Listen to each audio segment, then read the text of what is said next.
remember the first time I saw Mono Lake, almost 50 years ago.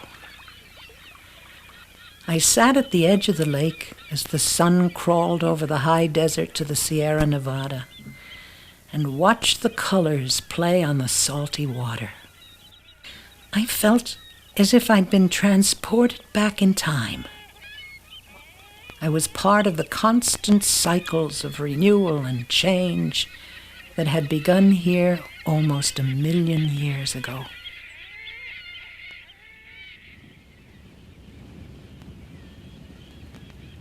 When I went back to the lake, I had to walk almost 2 miles to the shore.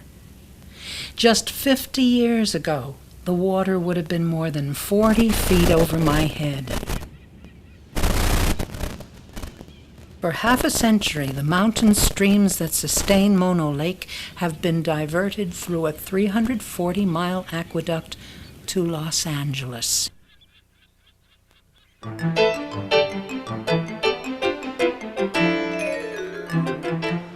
There was a time when our natural resources seemed limitless. Cities like Los Angeles blossomed in the desert, using pure, cheap water pulled in from distant sources, from places like Mono Lake. But Mono's waters have run low, endangering its million-year-old ecosystem.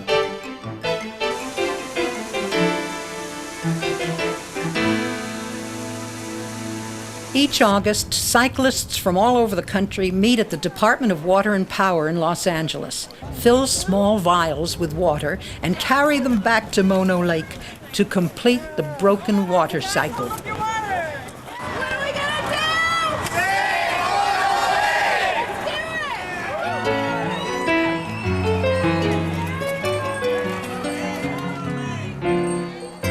The annual Mono Lake Bike-a-thon is part of the Mono Lake Committee's grassroots effort to save North America's most ancient lake. For 6 days and 385 miles, more than 75 cyclists ride through the desert and over the Sierra Nevada to Mono Lake. Begun in 1980, the ride raises funds for legal battles and education, but it is also a symbolic journey. Beginning at the Grand Cascades, the cyclists follow the path of the Los Angeles Aqueduct, the oldest of the far-reaching water projects that reshape the wild, arid West. The first stage of the aqueduct, which diverted the Owens River, was opened in 1913. In 1941, it was extended to 4 of the 5 streams that feed Mono Lake. From LA to Mono Lake is a road that I've been on since I was about 7 years old, growing up, going to the Sierras, going backpacking, visiting Mono Lake.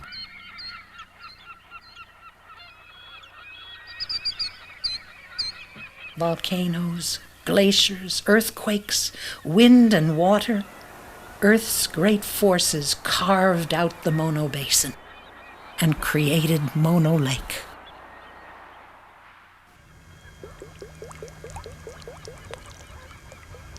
Freshwater springs bubble up into the mineral-rich lake water, solidify, and form galleries of limestone columns known as tufa towers.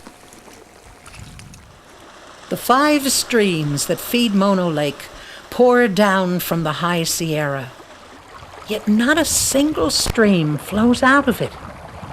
Salts and minerals picked up by the streams concentrate in the lake water, and over time have created a salty alkaline brine.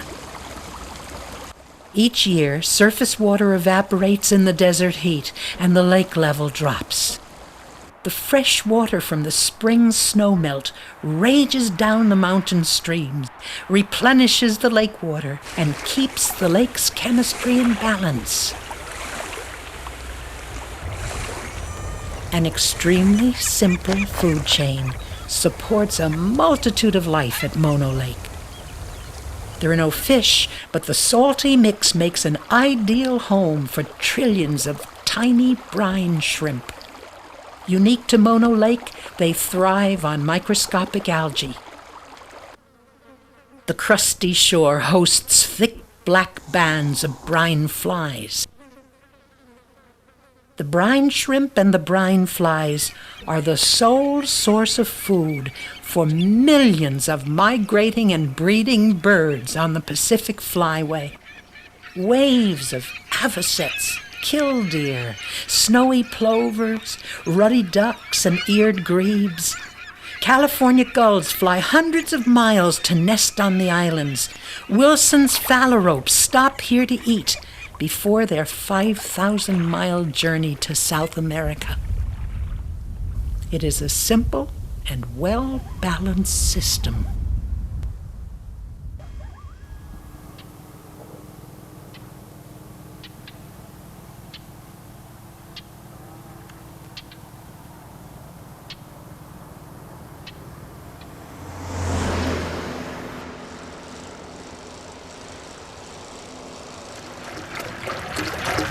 Sound not often heard in these parts. Right.